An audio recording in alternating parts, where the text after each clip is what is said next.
earlier last week, and we want to now delve into it a little bit more. As promised, my guests tonight, we have Senator Elizabeth Ongoro and Dr. Melba Wasuna, who is the director for the Strathmore Extractives Industry Centre. Dr. Tuimi Singh cannot make it, but we hope to definitely talk to him a lot more as we carry on with this, because this is just the start of this bill going forward. Ladies, thank you very much for joining us on the show tonight. Let's start with you, Dr. Melba. You know, Kenya is in a very exciting time. You know, oil has been discovered, you know, water as well in Turkana. We have coal, we have titanium. I mean, there's quite a bit that's going on in the extractives industry. So before we delve into this bill and how it's set to benefit Kenyans, just talk to us about, you know, what's been going on in the country, the extractives industry, you know, about all these exciting finds that we have in the country at the moment. Yeah, Yvonne, you're absolutely right. Lots of finds, mostly in the last 5 years. Coal, like you said, in Kitui. Then we've got titanium that was discovered maybe about 10 years ago, but the exploitation of it has been only in the last few years. We've got oil in Turkana, and there's lots of excitement. But at the same time, when we talk to our constituents or the people who where we conduct research, there's also a fair amount of uncertainty about what these resources mean for the people, and the people tend to distinguish themselves from the county level and from the local community level, what this means for them. The expectations tend to be quite high about what the resources should do for them and in their lives and their families, and I'm not too sure that the economic realities actually will translate to meeting these expectations. Yeah, I mean, but high expectations nonetheless. You know, you hear of oil, you hear of gas, and you know, this is big money for the country. But like you say, locals worried about how this will, you know, affect their day-to-day lives and whether this will improve that. So, Senator, let's talk then about the Gideon bill and where it comes in, and you know, what's the premise behind it. You know, in several countries where we've seen oil and gas and a number of other resources found, it's always more of a curse than it is a blessing, and hopefully the Gideon bill is here to sort that out. Thank you very much. Actually, speaking from the legislative point of view, and with bearing that in mind, we have had to, in Africa, for example, where oil was found in countries like Nigeria and other countries, without mention, it eventually became not something that was really impacting the lives of the locals positively. And so as legislators, and bearing in mind that we already had several other bills, like the mining bill, we had other bills like the petroleum bill, we have the energy bill and the natural resources bill that actually concentrates on the sharing of resources between the two levels of government.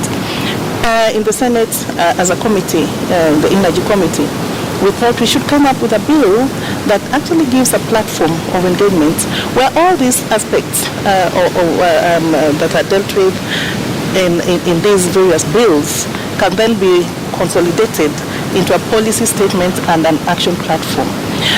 Simply put, this bill seeks to ensure maximum benefits for the locals, first and foremost, and I mean local, and then local as a community and as a nation, so that eventually we do not allow the multinationals and other investors to get what is underneath our soil and then run with it without being obligated to invest back to this country, you know. And it's not in the manner where right now the kind of engagements you talk to any company and you're told, oh, we have this corporate social responsibility, which is one amorphous arrangement which really doesn't have regulations and guidelines.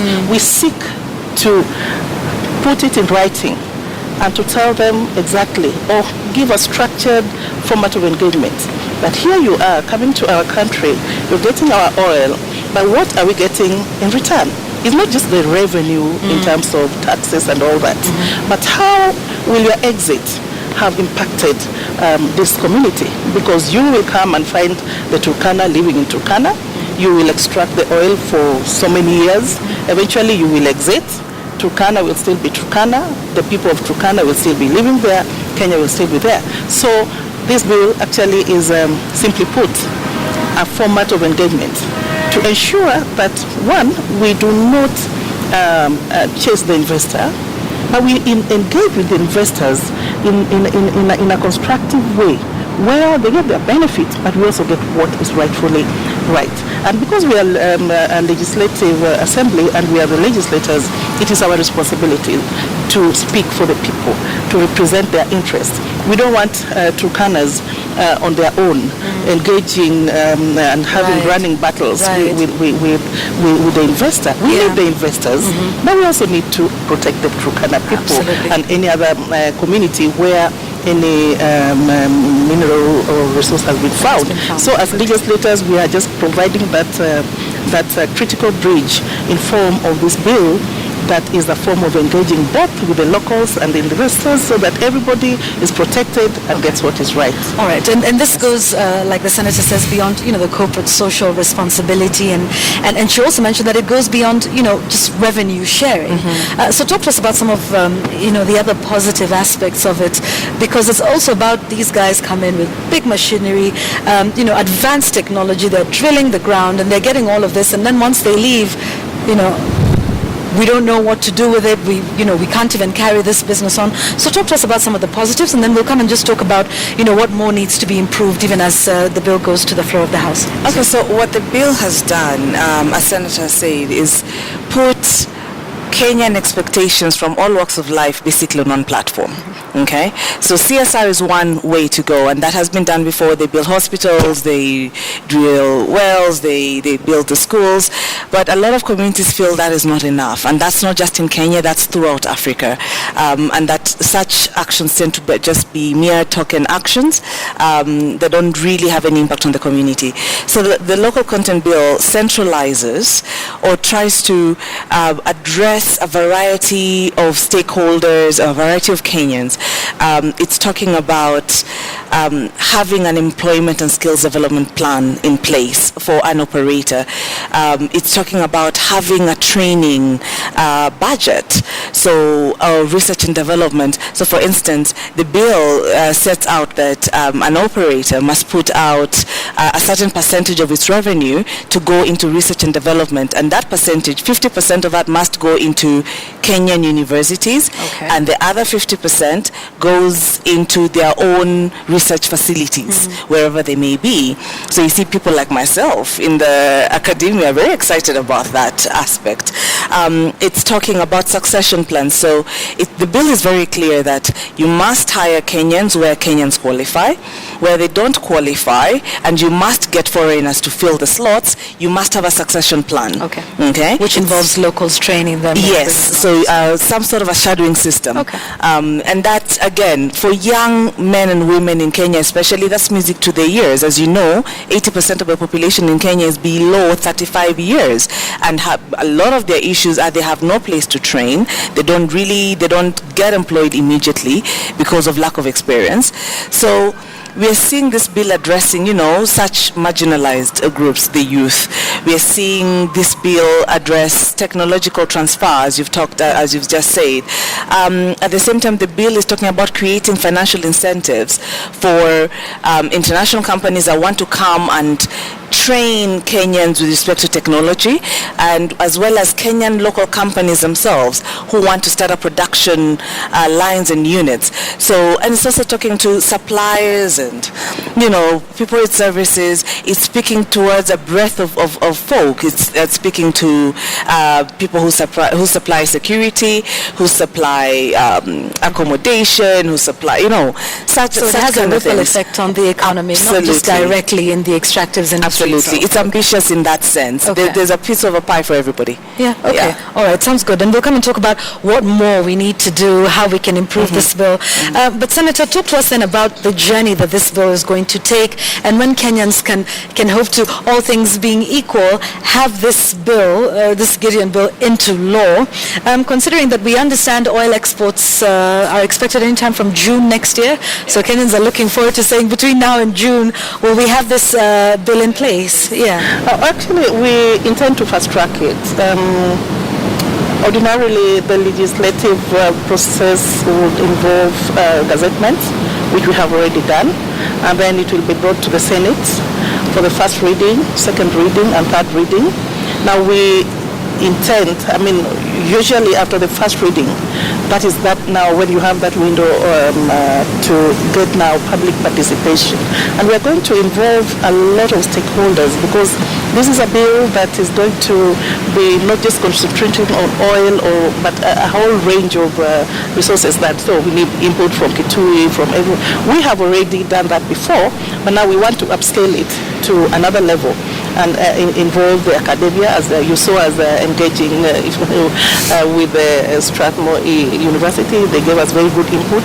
You are going to see many such engagements, because we want a bill that is inclusive, that is such that is extensive in content.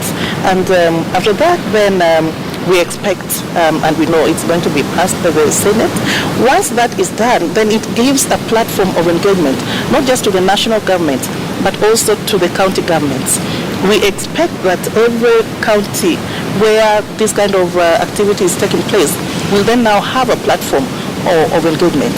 At least they can borrow from the bill and then now synthesize it or tailor-make it also into their policies at the local level, at the county level, because they are also legislating, so that we don't have also contradicting legislations, both at the county level and the national level. Actually, a lot of provisions, we have had to anchor them on the provisions already in the Constitution. Bearing in mind that, right now, Kenya is, we have to constantly remind ourselves that we are dealing with two levels of government. So you can have national legislation that contradicts legislation at the county level. So we are also trying to address that. That's why we are going to work very closely with the legal committee also, that is going to cascade everything and to allow the county governments then to. I find it interesting, and perhaps because these resources are found at the county level, and it is the persons at the counties that generally interact with the resources, with the companies that will be doing it. So it's interesting that this has been generated from the Senate rather than from the National Assembly. Is this all about making sure that the persons at the county are, part of the Senate's role in terms of ensuring? You must be reminded that it is in the Senate that we have senators that represent counties and their interests. And it has to be generated from the Senate. I think this is the best place for it to be generated, because we can't afford to have this kind of legislation generated by any one county government.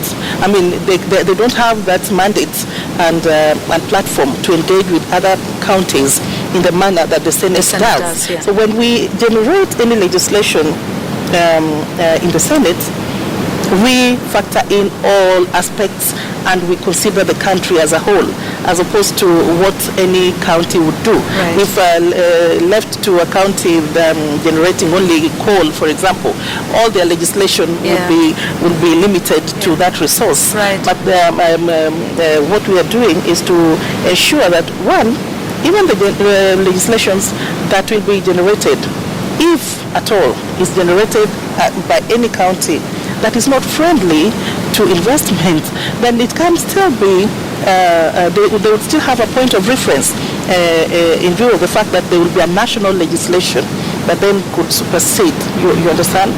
And with that kind of engagement, as I said before, we do not intend to scare off investors.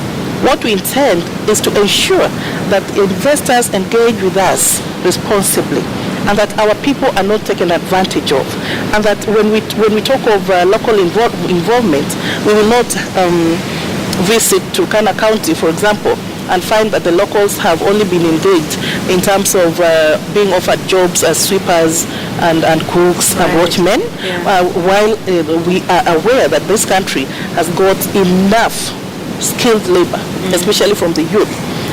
Where we were at Strathmore University, and one young man presented us with a very a very shocking revelation. Not shocking, we know we have the resources, but you can see in a country where 80%, almost 80% is youth below the age of 35, We cannot sit as legislators and allow interested parties in form of investors to come up with their own rules of engagement. We have to protect our people by ensuring that they act responsibly and they do not come in full set with their own skilled labor when we can have it here. And when we can't have it, what are they doing to ensure that over the years, if they came with 10 people, they eventually, after 2 years, we allow locals to take up all those positions because they will have input, they will have worked with institutions like Strathmore University and other universities to ensure that we have those departments or those courses relevant to that particular extraction, so that eventually we have Kenyans employed in this industry. All right, okay. You wanted to add something to that before we talk about actually, what needs to improve? Yes. I mean, one of the things I'm really excited about the bill is, once again, it's a focal point. And for me, this is almost like a reset button for the country. Conversations have been hard throughout the country on extractives. Depending on your locale, you're either talking about coal, you're either talking about titanium, you're either talking about gemstones in Taita, gold in Migori, and the like. But for the first time now, we're talking about an extractives local content bill, okay, and where your place is in this.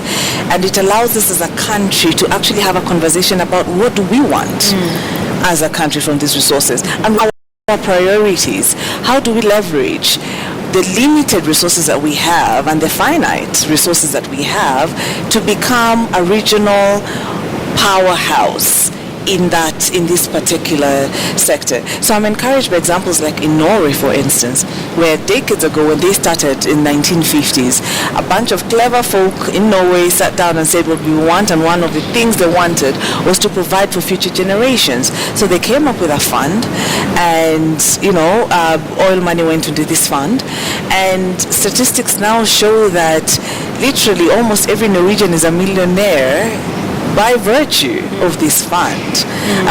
And it took a national conversation, and that is what I'm hoping, and the Senate has just confirmed that this is what they're all about. They want to go and collect views from across the country so that as Kenyans, can we actually have conversations and debates about what we want to do, and then gear up the bill to deliver on those promises. Yeah. So what else would you like to see the bill address?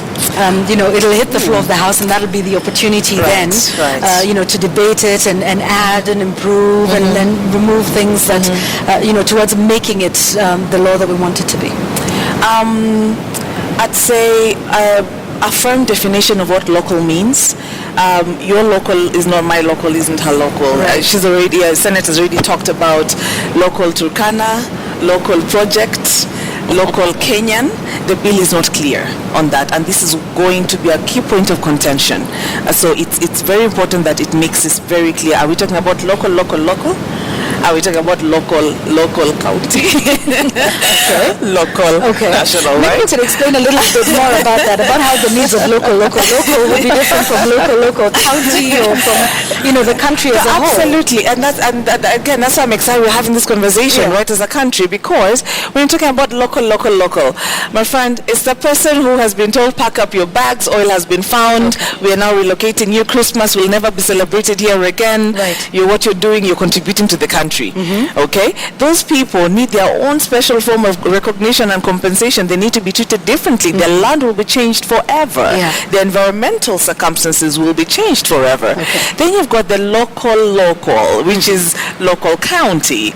So when we keep on talking about Turkana, and this particular, the county is vested in this. I mean, before they never were part of Kenya, in quotes, they were part of those, yes, not we quite all know Kenyan, not quite Kenyan, right? And they need to be given their part, okay? And then there's a local national, so that this doesn't become a whole ethnic centric Where Turkana would say, now we have oil, we can secede. We're fine. We will sell Kenya oil. And let's speak to Senator a little bit about that, because also, it is a national resource. While it may be situated, in County X, Y, the coal that's in Kitui is found in Kitui County, but, it's also a national resource. And will we likely see a push and pull between the county and the national government? And will this bill perhaps address that as well, or should it? Thank you. Yeah, actually, this bill addresses that. And when I talked about local, or local. I mean, when you talk about local as in Kenyan, or local as in the county, the host county, or local, that within that county, then there's a specific region or community who are actually going to be displaced, who have been the custodians of that environment for long. Let me just tell you, I mean, in the recent past, we have seen a lot of interest of people and land buying companies, some of them who knew even before the locals that there was oil underneath. Absolutely. Went to these countries, counties and bought almost everything. Yeah. Now this bill addresses that, because it's unfortunate, again, that even as a country, you find that a multinational company will discover what we have underneath, even before us sometimes. And so what happens in that kind of scenario is that they will strategically position themselves by some means, and by the time they start engaging with us, we are not at par, even though we are the host country. They're now, already this far bill, ahead. yes, gotten a head this start. bill seeks to address those kind of issues, where you cannot just come and, for example, buy an entire county because you have the money or because you bought it after you already knew what was underneath. We have a responsibility to protect these Kenyans, whether they have that knowledge or not.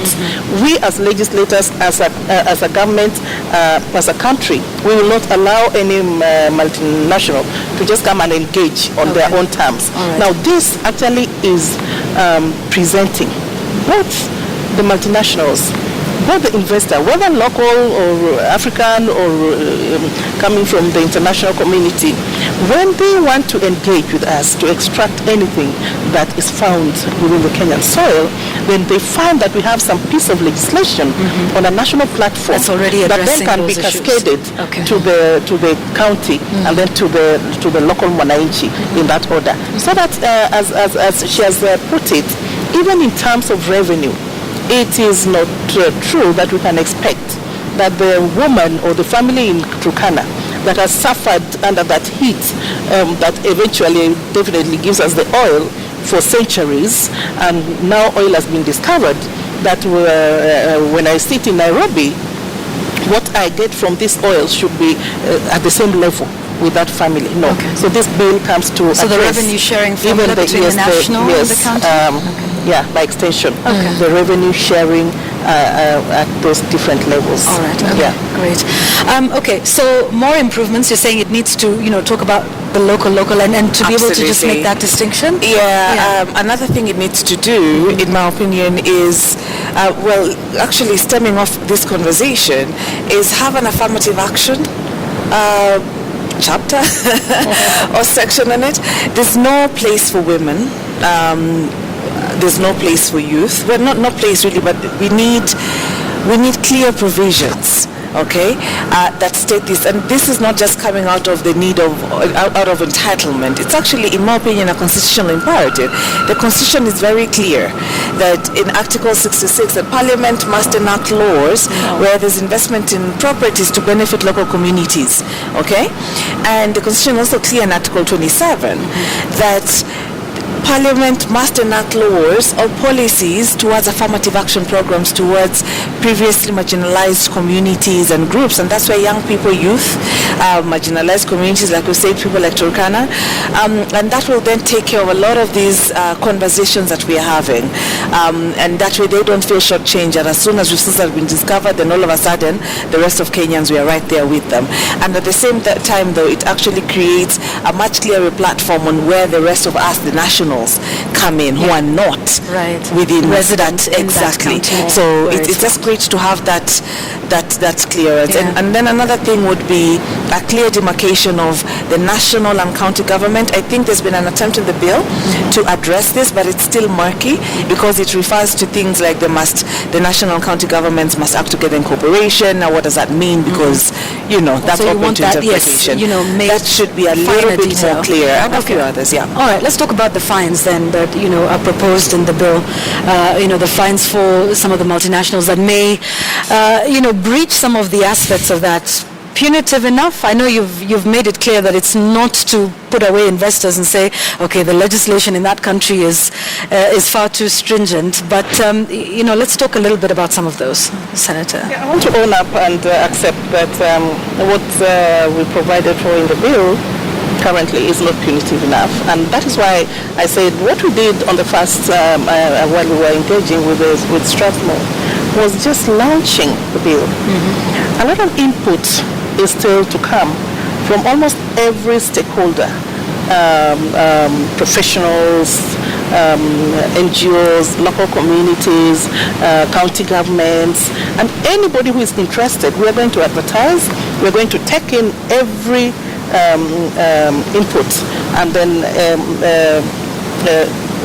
put this to the legal committee, our legal committee, and all other interested stakeholders, so that by the time we come up with a draft bill, it will be something that is more deep than what we already, what was announced. And that is why, according to the Constitution, I think it's Article 118, public participation, we are going to do an extensive and intensive, because it is only at that point that then you come up with something that will withstand the test of time, cannot be contested in court, and also that will ensure that actually the objectives of the bill, which of course are numerous, but one of it, which is to control with emphasis on ownership, local ownership, and secondly to enhance participation.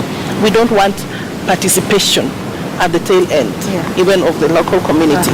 We want these multinationals to come and engage even before the first item is moved to site. Some of these running battles is just a lack of civic education. And so communication.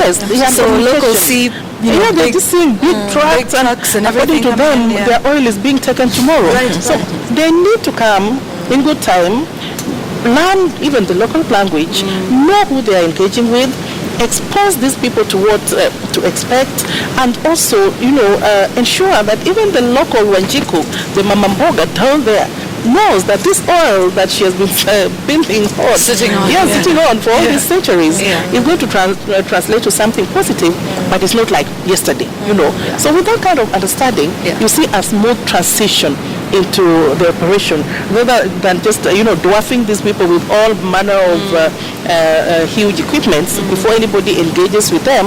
It just creates an animosity. And lastly, I want to say that as a Senate committee, we have learned from experience that sometimes when you overindulge or overengage, sometimes then becomes also retrogressive. What we are going to do is to have county forums, and then a lot of input from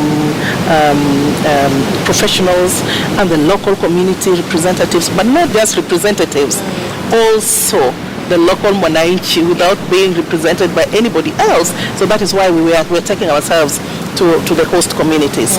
Eventually, I think everything we're going to present is going to be accepted by all players. Okay, sounds interesting. Final comments as we close? Thank you so much. I mean, this is, like I said, a much needed national conversation. It's come at the right time when the resource conversation has just heated up in Kenya, and I look forward to further engagement with a variety of stakeholders on this local content bill. I look forward to engagement with the industry. I think there are very strong views, and I'm sure they'll be engaging Senator and the committee on this bill.